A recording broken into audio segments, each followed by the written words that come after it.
tricky question. So not necessarily. So once a hip joint has formed abnormally, it's always going to be abnormal.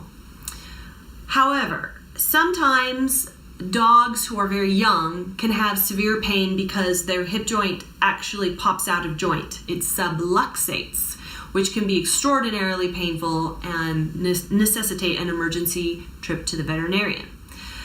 Those dogs, sometimes their hip joints can scar down enough to keep the hip joint from popping out again. So in that case, you wouldn't see another outbreak of pain, yelping, limping, that sort of thing. However, that hip joint is still abnormal, and it's going to wear abnormally on cartilage, and it's still going to progress at some point to developing osteoarthritis, which would be the next stage of the disease. So sometimes what we see is we'll see symptoms of hip dysplasia in puppies, and we'll diagnose them with hip dysplasia, and then we won't see them for several years because the joint has scarred itself down, there's not any other problems, until we see that dog in about middle age, at which case they start to show some signs associated with arthritis in the hip joint.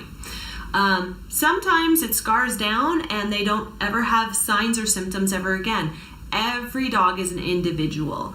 However, most of the time they will go on to develop some arthritis, even if the pet owner doesn't notice the signs, because sometimes the signs of pain in dogs can be very subtle and very different than what humans expect pain to look like.